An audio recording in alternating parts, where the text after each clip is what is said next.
الحمد لله نحمده ونستعينه ونستغفره ونصلي ونسلم على سيدنا محمد صلى الله عليه وسلم وعلى آله وأصحابه أجمعين. السلام علیکم ورحمۃ اللہ وبرکاتہ. آپ دیکھ رہے ہیں ترجمان الکتاب یوٹیوب چینل، جہاں ہم سنتے ہیں فضائل اعمال، حکایات صحابہ سے ایمان کو جگانے والے واقعات جو دلوں کو نرم کرتے ہیں، آنکھوں کو نم اور ایمان کو تازہ کر دیتے ہیں. آج ہم 3 ایسی با ایمان خواتین کا ذکر کریں گے جنہوں نے غیرت ایمانی، شجاعت اور سچائی میں لازوال مثالیں قائم کی. حضرت زینب رضی اللہ عنہا، جنہوں نے واقع افک میں حقیقت اور انصاف کی حمایت کر کے دین کی عظمت کو بچا لیا. حضرت خنسا رضی اللہ عنہا، جنہوں نے اپنے 4 بیٹوں سمیت جہاد میں شرکت کی اور ان سب کی شہادت پر شکر ادا کیا. اور حضرت صفیہ رضی اللہ عنہا، جنہوں نے اکیلے ایک یہودی حملہ آور کو مار کر اپنے ایمان اور حوصلے کا ثبوت دیا. یہ صرف کہانیاں نہیں، یہ وہ ایمان ہے جن سے امت نے روشنی پائی. لہٰذا آخر تک ہمارے ساتھ رہیے گا، کیونکہ آخر میں ایک ایسا سوال ہے جو آپ کی ایمان کو جھنجھوڑ دے گا. چلیے اب سنتے ہیں ایمان افروز حکایات، کتاب فضائل اعمال سے. حضرت زینب رضی اللہ عنہا کا افک کے معاملے میں صفائی پیش کرنا. ام المؤمنین حضرت زینب بن جحش رضی اللہ عنہا رشتہ میں حضور اقدس صلی اللہ علیہ وسلم کی پھوپھی ذات بہن تھی. شروعی زمانے میں مسلمان ہو گئی تھی. ابتدا میں آپ کا نکاح حضرت زید رضی اللہ عنہ سے ہوا، جو حضور صلی اللہ علیہ وسلم کے آزاد کیے ہوئے غلام تھے اور حضور صلی اللہ علیہ وسلم کے متبنہ بھی تھے، جس کو لیپالک کہتے ہیں. اسی وجہ سے زید بن محمد کہلاتے تھے. مگر حضرت زید رضی اللہ عنہ سے حضرت زینب رضی اللہ عنہ کا نباہ نہ ہو سکا تو انہوں نے طلاق دے دی. حضور اقدس صلی اللہ علیہ وسلم نے اس خیال سے کہ زمانے جاہلیت کی ایک رسم ٹوٹے، وہ یہ کہ متبنہ بالکل ہی بیٹا جیسا ہوتا ہے اور اس کی بیوی سے نکاح بھی نہ کرنا چاہیے، اس لیے اپنے نکاح کا پیام بھیجا. حضرت زینب رضی اللہ عنہا نے جواب دیا کہ میں اپنے رب سے مشورہ کر لوں. یہ کہہ کر وضو کیا اور نماز کی نیت باندھی کہ اللہ سے مشورہ کیے بغیر میں کچھ جواب نہیں دیتی، جس کی برکت یہ ہوئی کہ اللہ جل شانہ نے خود حضور صلی اللہ علیہ وسلم کا نکاح حضرت زینب رضی اللہ عنہا سے کیا اور قرآن پاک کی آیت نازل ہوئی. فلما قضى زيد منها وطرا زوجناكها لكي لا يكون على المؤمنين حرج في أزواج أدعيائهم إذا قضوا منهن وطرا وكان أمر الله مفعولا. سورہ احزاب آیت 37.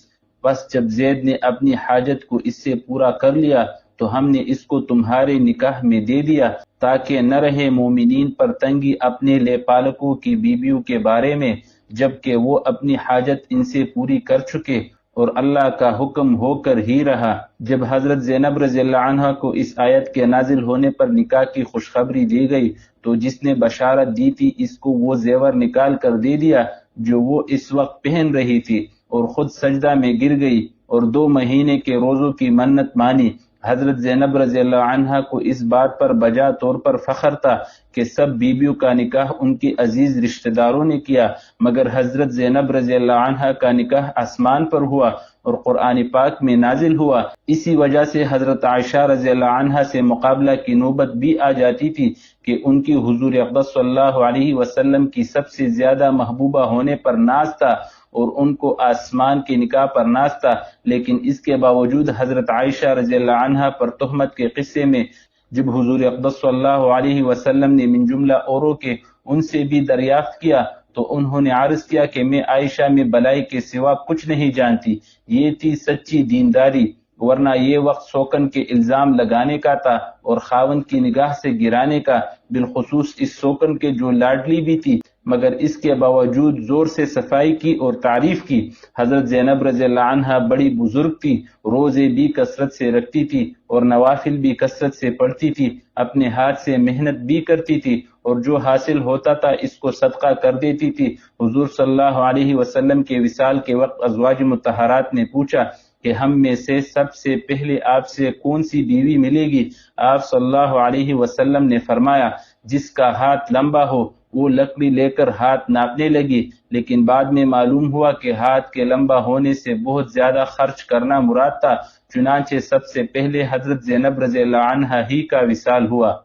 حضرت عمر رضی اللہ عنہ نے جب ازواج مطہرات کی تنخواہ مقرر فرمائی اور ان کے پاس ان کے حصے کا مال 12,000 درہم بھیجے تو یہ سمجھی کہ یہ سب کا ہے، فرمانے لگی کہ تقسیم کے لیے تو اور بیبیاں زیادہ مناسب تھی۔ قاصد نے کہا کہ یہ سب آپ ہی کا حصہ ہے اور تمام سال کے لیے ہے، تو تعجب سے کہنے لگی سبحان اللہ، اور منہ پر کپڑا ڈال لیا کہ اس مال کو دیکھے بھی نہیں۔ اس کے بعد فرمایا کہ حجرہ کے کونے میں ڈال دیا جائے اور اس پر ایک کپڑا ڈلوا دیا۔ پھر برزہ رضی اللہ عنہ سے فرمایا جو اس قصے کو نقل کر رہے ہیں کہ اس میں سے ایک مٹھی بھر کر فلاں کو دے آؤ اور ایک مٹھی فلاں کو، غرض رشتہ داروں اور غریبوں بیواؤں کو ایک ایک مٹھی تقسیم فرما دیا۔ اس میں جب ذرا سا رہ گیا تو برزہ رضی اللہ عنہ نے بھی خواہش ظاہر کی، فرمایا کہ جو کپڑے کے نیچے رہ گیا وہ تم لے جاؤ۔ وہ کہتے ہیں کہ میں نے جو رہ گیا تھا وہ لے لیا اور لے کر گنا تو 84 درہم تھے۔ اس کے بعد دونوں ہاتھ اٹھا کر دعا کی کہ اللہ آئندہ سال یہ مال مجھے نہ ملے کہ اس کے آنے میں بھی فتنہ ہے، چنانچہ دوسرے سال کی تنخواہ آنے سے پہلے ہی ان کا وصال ہو گیا۔ حضرت عمر رضی اللہ عنہ کو خبر ہوئی کہ وہ 12,000 تو ختم کر دیے گئے، تو انہوں نے 1,000 اور بھیجے کہ اپنی ضرورتوں میں خرچ کرے۔ انہوں نے وہ بھی اسی وقت تقسیم کر دیے۔ باوجود کثرت فتوحات کے انتقال کے وقت نہ کوئی درہم چھوڑا نہ مال، صرف وہ گھر ترکا تھا جس میں رہتی تھی۔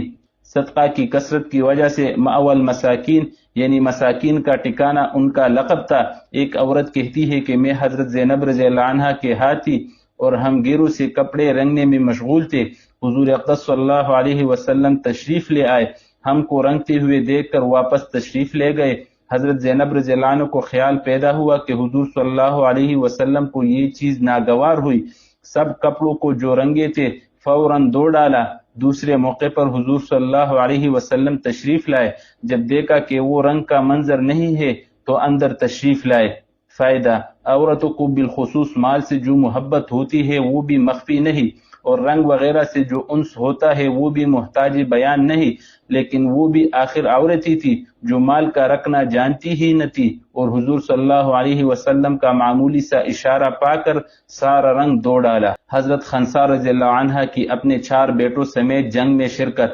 حضرت خنسا رضی اللہ عنہ مشہور شاعرہ ہے، اپنی قوم کے چند آدمیوں کے ساتھ مدینہ آ کر مسلمان ہوئی۔ ابن اسیر رحمۃ اللہ علیہ کہتے ہیں کہ اہل علم کا اس پر اتفاق ہے کہ کسی عورت نے ان سے بہتر شعر نہیں کہا، نہ ان سے پہلے نہ ان کے بعد۔ حضرت عمر رضی اللہ عنہ کے زمانے خلافت میں سن 16 ہجری میں قادسیہ کی لڑائی ہوئی، جس میں خنسا رضی اللہ عنہ اپنے 4 بیٹوں سمیت شریک ہوئی۔ لڑکوں کو ایک دن پہلے بہت نصیحت کی اور لڑائی کی شرکت پر بہت ابھارا۔ کہنے لگی کہ میرے بیٹو، تم اپنی خوشی سے مسلمان ہوئے ہو اور اپنی ہی خوشی سے تم نے ہجرت کی، اس ذات کی قسم جس کے سوا کوئی معبود نہیں، جس طرح تم ایک ماں کے پیٹ سے پیدا ہوئے ہو اسی طرح ایک باپ کی اولاد ہو۔ میں نے نہ تمہارے باپ سے خیانت کی، نہ تمہارے ماموں کو رسوا کیا، نہ میں نے تمہاری شرافت میں کوئی دبا لگایا، نہ تمہارے نسب کو میں نے خراب کیا۔ تمہیں معلوم ہے کہ اللہ جل شانہ نے مسلمانوں کے لیے کافروں سے لڑائی میں کیا کیا ثواب رکھا ہے۔ تمہیں یہ بات بھی یاد رکھنا چاہیے کہ آخرت کی باقی رہنے والی زندگی دنیا کی فنا ہو جانے والی زندگی سے کہیں بہتر ہے۔ اللہ جل شانہ کا پاک ارشاد ہے، یا ایھا الذین آمنوا اصبروا وصابروا ورابطوا واتقوا اللہ لعلکم تفلحون۔ سورہ آل عمران آیت 200۔ ترجمہ: اے ایمان والو، تکالیف پر صبر کرو اور کفار کے مقابلہ میں صبر کرو اور مقابلہ کے لیے تیار رہو تاکہ تم پورے کامیاب ہو۔ لہٰذا کل صبح کو جب تم صحیح و سالم اٹھو تو بہت ہوشیاری سے لڑائی میں شریک ہو اور اللہ تعالیٰ سے دشمنوں کے مقابلے میں مدد مانگتے ہوئے بڑھو، اور جب تم دیکھو کہ لڑائی زور پر آ گئی اور اس کے شعلے بھڑکنے لگے تو اس کی گرم آگ میں گھس جانا اور کافروں کے سردار کا مقابلہ کرنا، انشاءاللہ جنت میں اکرام کے ساتھ کامیاب ہو کر رہو گے۔ چنانچہ جب صبح کو لڑائی زوروں پر ہوئی تو چاروں لڑکوں میں سے ایک ایک نمبر وار آگے بڑھتا تھا اور اپنی ماں کی نصیحت کو اشعار میں پڑھ کر امنگ پیدا کرتا تھا، اور جب شہید ہو جاتا تھا تو اسی طرح دوسرا بڑھتا تھا اور شہید ہونے تک لڑتا رہتا تھا۔ بالآخر چاروں شہید ہوئے، اور جب ماں کو چاروں کے مرنے کی خبر ہوئی تو انہوں نے کہا کہ اللہ کا شکر ہے کہ جس نے ان کی شہادت سے مجھے شرف بخشا۔ مجھے اللہ کی ذات سے امید ہے کہ اس کی رحمت کے سائے میں ان چاروں کے ساتھ میں بھی رہوں گی۔ فائدہ: ایسی بھی اللہ کی بندی مائیں ہوتی ہے جو چاروں جوان بیٹوں کو لڑائی کی تیزی اور زور میں گھس جانے کی ترغیب دے، اور جب چاروں شہید ہو جائے اور ایک ہی وقت میں سب کام آ جائے تو اللہ کا شکر ادا کرے۔ حضرت صفیہ رضی اللہ عنہ کا یہودی کو تنہا مارنا۔ حضرت صفیہ رضی اللہ عنہ حضور اقدس صلی اللہ علیہ وسلم کی پھوپھی اور حضرت حمزہ رضی اللہ عنہ کی حقیقی بہن تھی۔ احد کی لڑائی میں شریک ہوئی، اور جب مسلمانوں کو کچھ شکست ہوئی اور بھاگنے لگے تو وہ برچہ ان کے منہ پر مار مار کر واپس کرتی تھی۔ غزوہ خندق میں حضور اقدس صلی اللہ علیہ وسلم نے سب مستورات کو ایک قلعے میں بند فرما دیا تھا، اور حضرت حسان بن ثابت رضی اللہ عنہ کو بطور محافظ کے چھوڑ دیا تھا۔ یہود کے لیے یہ موقع بہت غنیمت تھا کہ وہ تو اندرونی دشمن تھے ہی، یہود کی ایک جماعت نے عورتوں پر حملے کا ارادہ کیا، اور ایک یہودی حالات معلوم کرنے کے لیے قلعے پر پہنچا۔ حضرت صفیہ رضی اللہ عنہ نے کہیں سے دیکھ لیا۔ حضرت حسان رضی اللہ عنہ سے کہا، یہ یہودی موقع دیکھنے آیا ہے، تم قلعے سے باہر نکلو اور اس کو مار دو۔ وہ ضعیف تھے، ضعف کی وجہ سے ان کی ہمت نہ ہوئی، تو حضرت صفیہ رضی اللہ عنہ نے ایک خیمہ کا کونٹا اپنے ہاتھ میں لیا اور خود نکل کر اس کا سر کچل دیا۔ پھر قلعے میں واپس آ کر حضرت حسان رضی اللہ عنہ سے کہا کہ چونکہ وہ یہودی مرد تھا، نامحرم ہونے کی وجہ سے میں نے اس کا سامان اور کپڑے نہیں اتارے، تم اس کے سب کپڑے اتار لاؤ اور اس کا سر بھی کاٹ لاؤ۔ حضرت حسان رضی اللہ عنہ ضعیف تھے، جس کی وجہ سے اس کی بھی ہمت نہ فرما سکے، تو دوبارہ تشریف لے گئی اور اس کا سر کاٹ لائی اور دیوار پر کو یہود کے مجمع میں پھینک دیا۔ وہ دیکھ کر کہنے لگے کہ ہم تو پہلے ہی سے سمجھتے تھے کہ محمد عورتوں کو بالکل تنہا نہیں چھوڑ سکتے، ضرور ان کے محافظ مرد اندر موجود ہے۔ فائدہ: سن 20 ہجری میں حضرت صفیہ رضی اللہ عنہ کا وصال ہوا۔